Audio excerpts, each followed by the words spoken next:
10ാം ക്ലാസ്സിൽ പഠിക്കുന്ന എൻ്റെ എല്ലാ മക്കൾക്കും ബയോളജി മൈ പാഷനിലേക്ക് സ്വാഗതം. ബോർഡ് എക്സാം ഒക്കെ അടുത്ത് വരികയാണ്. നമുക്കപ്പോൾ കുറച്ച് റിവിഷൻ ക്വസ്റ്റ്യൻസ് നോക്കാം. ഹെറിഡിറ്റി ആൻഡ് എവല്യൂഷൻ എന്ന ചാപ്റ്ററിൽ നിന്നാണ് നമ്മൾ ഇന്ന് നോക്കുന്ന ക്വസ്റ്റ്യൻസ് ഉള്ളത്. നിങ്ങൾക്ക് ഈ വീഡിയോ ഇഷ്ടമാകുകയാണെങ്കിൽ തീർച്ചയായിട്ടും ഷെയർ ചെയ്യുക, നിങ്ങളുടെ ഫ്രണ്ട്സിനൊക്കെ ഉപകാരപ്പെടട്ടെ. ഒപ്പം തന്നെ ലൈക്ക് ചെയ്യുക. സജഷൻസ് അല്ലെങ്കിൽ വേറെ ഏതെങ്കിലും ചാപ്റ്റേഴ്സ് വേണമെങ്കിൽ ചോദിക്കാം. സബ്സ്ക്രൈബ് ചെയ്യാതെയാണ് കാണുന്നതെങ്കിൽ തീർച്ചയായിട്ടും സബ്സ്ക്രൈബ് ചെയ്യുക. അപ്പോൾ നമുക്ക് ആദ്യത്തെ ചോദ്യത്തിലേക്ക് കടക്കാം. Number of chromosomes in both parents and offsprings of A particular species remains constant. നമുക്കറിയാം ഓരോ സ്പീഷീസിനും ഒരു പ്രത്യേകതരം ക്രോമസോം നമ്പർ ആണുള്ളത്. അത് ഒരു ജീവിയിൽ നിന്നുള്ളതിൽ വ്യത്യസ്തമായിരിക്കും മറ്റൊരു സ്പീഷീസ്. ജീവി എന്ന് പറയുമ്പോൾ ഒരു ഓർഗാനിസം അല്ല, ആ സ്പീഷീസ്. ഇപ്പോൾ നമ്മൾ ഹ്യൂമൻ ബീയിങ്സ് എടുത്താൽ നമ്മുടെ ക്രോമസോം നമ്പർ എന്ന് പറയുന്നത് 46 ആണ്. അതായത് 23 പെയേഴ്സ്, 23 പാരന്റിൽ ഫാദറിൽ നിന്നും 23 മദറിൽ നിന്നുമാണ് നമുക്ക് ലഭിക്കുന്നത്. ഇത് എങ്ങനെയാണ് സംഭവിക്കുന്നതെന്ന് ചോദിച്ചാൽ, ഫാദറിന്റെ ക്രോമസോം 46 ആണെങ്കിലും ഫാദറിന്റെ ഗമീറ്റില് അത് 23 കാണുള്ളൂ.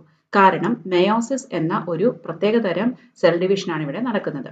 അതുപോലെ മദറിന്റെ 46ലും മദറിന്റെ ഓവത്തില് 23 കാണുള്ളൂ. അപ്പോൾ ഇത് രണ്ടും വീണ്ടും ജോയിൻ ചെയ്ത് സൈഗോട്ട് ആകുമ്പോൾ അതിൽ എത്രയാകും? 46. അതിനെയാണ് നമ്മൾ 23 പെയേഴ്സ് എന്ന് പറയുന്നത്. 23 പെറ്റേണൽ അച്ഛന്റെ ക്രോമസോമും 23 മെറ്റേണൽ അഥവാ അമ്മയുടെ ക്രോമസോമുമാണ് നമുക്ക് ലഭിക്കുന്നത്.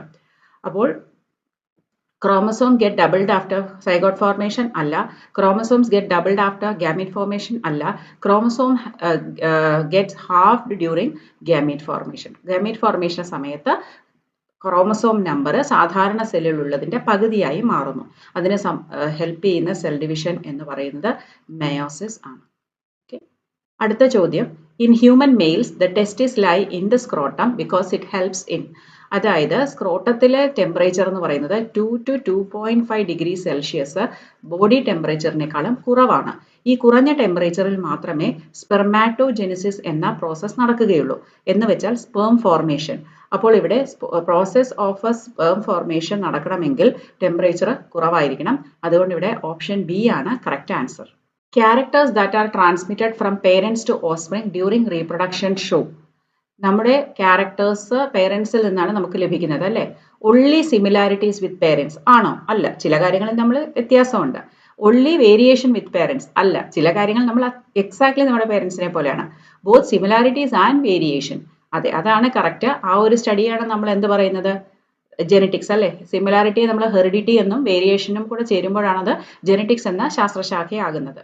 അപ്പോൾ ഇവിടെ കറക്റ്റ് ആൻസർ സി ആണ്. In a cross between black furred rabbit, റാബിറ്റിന്റെ കേസിൽ ബ്ലാക്ക് ഫർ എന്ന് വെച്ചാൽ രോമം, അത് കറുത്ത കളറാണെങ്കിൽ അതാണ് dominant.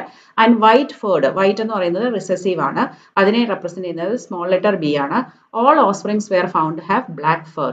What can be inferred about the genetic makeup of the parent.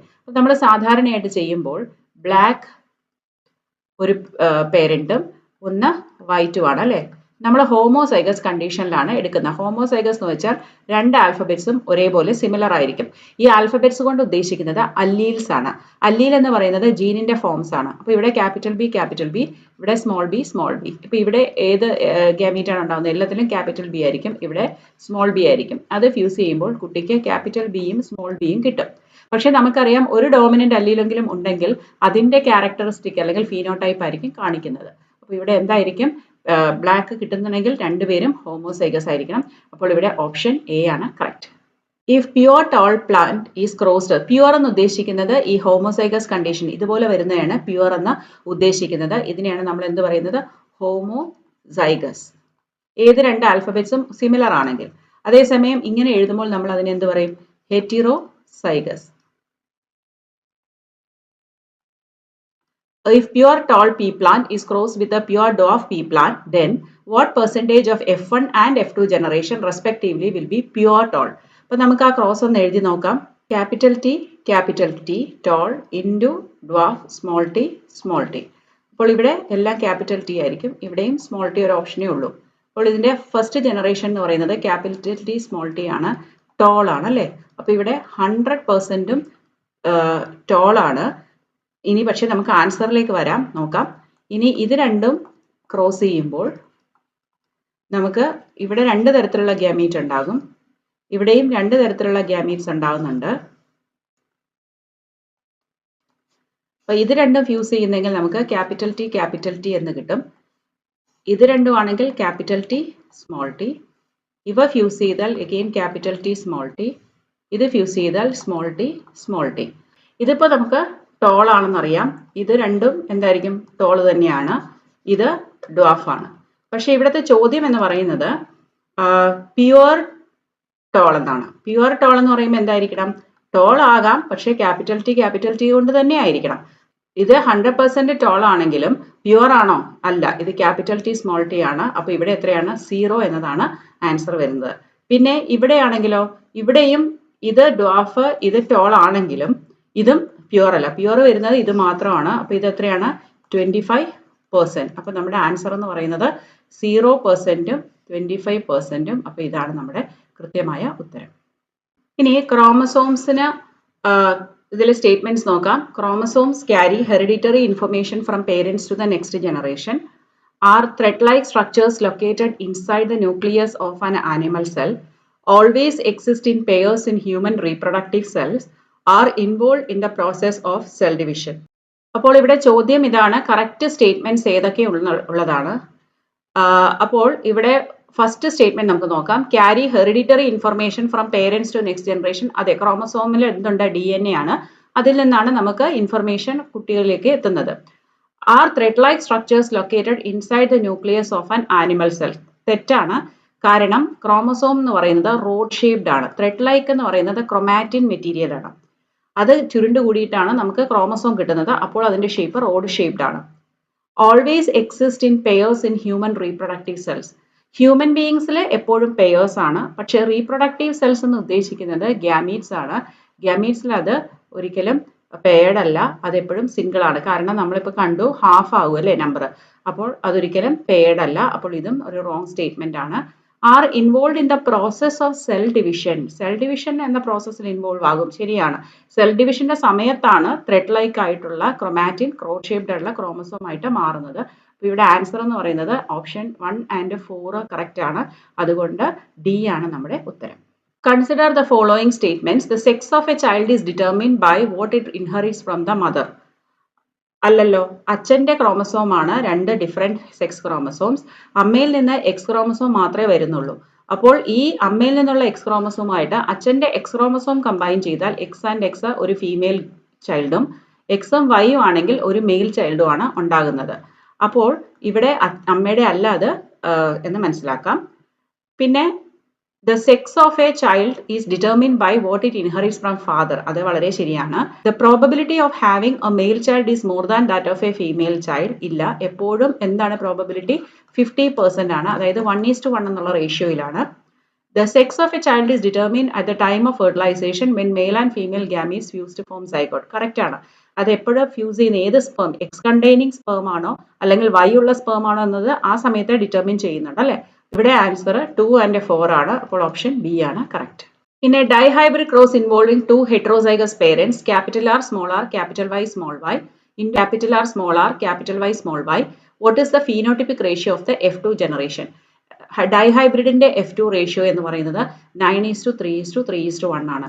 എപ്പോഴും ഓർത്തിരിക്കുക, മോണോ ഹൈബ്രിഡ് ആണെങ്കിൽ ഫീനോട്ടിപ്പിക് റേഷ്യോ എന്ന് പറയുന്നത് 3:1 ആണ്. അത് പെർസെൻറ്റേജ് 75%ഉം 25%ഉം ആണ്.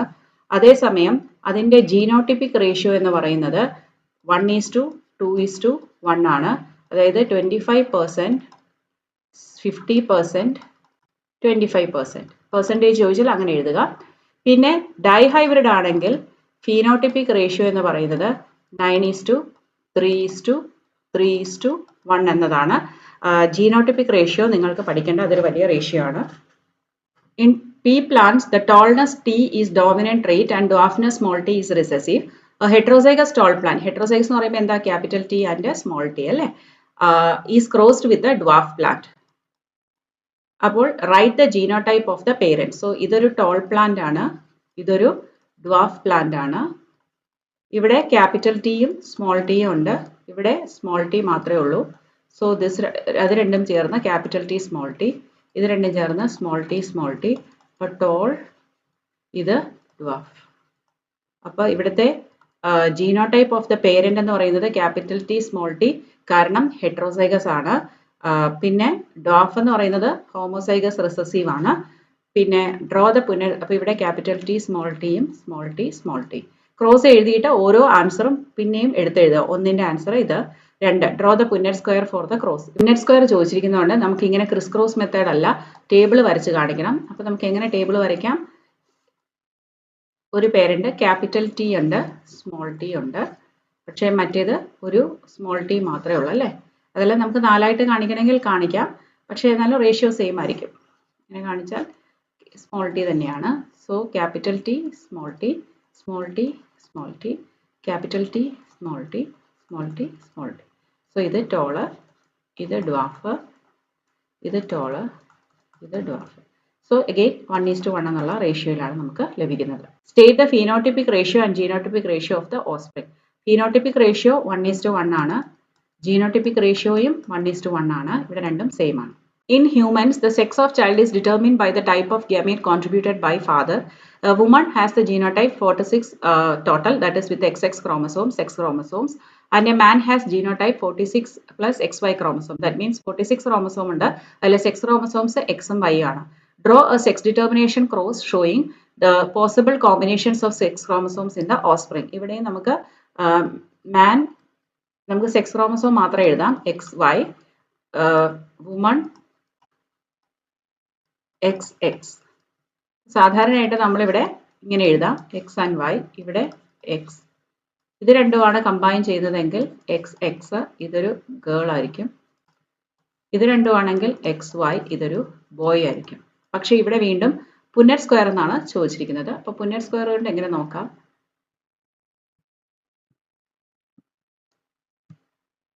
പുന്നറ്റ് സ്ക്വയർ വരയ്ക്കണമെങ്കിൽ നമുക്ക് നേരത്തെ പറഞ്ഞതുപോലെ ഫാദറിൻ്റെ എക്സും വൈയും മദർ എക്സും എക്സും. അപ്പോൾ XX XY XX XY, ഇത് ഫീമെയിൽ, ഇത് മെയിൽ, ഇത് ഫീമെയിൽ, ഇത് മെയിൽ. സോ 1:1 റേഷ്യോ അല്ലെങ്കിൽ 50% ആണ് ഇതിൻ്റെ probability. Then what is the probability of getting a boy or a girl? 50%. Why is the father considered responsible for determining the sex of the child? So here father has 2 different sex chromosomes, X and Y. So he produces 2 types of gametes, either with the X chromosome or with the Y chromosome. So whichever chromosome fertilizes the ovum with X, that determines the sex of the child. Whereas mother has identical pair of sex chromosomes, and in mother only X chromosome is produced. അപ്പോൾ ഈ ചോദ്യങ്ങളൊക്കെ മനസ്സിലായെന്ന് കരുതുന്നു. ഈ ചാപ്റ്ററിൻ്റെ ഒരു 1 shot video ഞാൻ ചെയ്തിട്ടുണ്ട്. നിങ്ങൾക്ക് കോൺസെപ്റ്റ്സ് കുറച്ചുകൂടെ ക്ലിയർ ആയിട്ട് മനസ്സിലാകണം. അതായത് ഞാനിപ്പോൾ സോൾവ് ചെയ്ത ക്വസ്റ്റ്യൻസ് നിങ്ങൾക്ക് മനസ്സിലാകുന്നുണ്ടെങ്കിൽ നിങ്ങൾക്ക് കോൺസെപ്റ്റ് ബേസ് ഉണ്ടെന്നാണ് അർത്ഥം. അതല്ല നിങ്ങൾക്ക് എവിടെയൊക്കെയോ മിസ്സിംഗ് ലിങ്ക് തോന്നുന്നു എങ്കിൽ അതിന് നിങ്ങൾ ആ ഒരു 1 ഷോട്ട് വീഡിയോ ഹെറിഡിറ്റി എന്നുണ്ട്, അത് കണ്ട് മനസ്സിലാക്കിയതിന് ശേഷം ഈ ക്വസ്റ്റ്യൻസ് അറ്റംപ്റ്റ് ചെയ്യുക. ഇത് വളരെ ഇമ്പോർട്ടൻ്റ് ആയിട്ടുള്ള ഒരു ചാപ്റ്ററാണ്. അപ്പോൾ നിങ്ങളുടെ എക്സാമിന് എല്ലാവിധ ഭാവുകങ്ങളും നേരുന്നു. May God bless.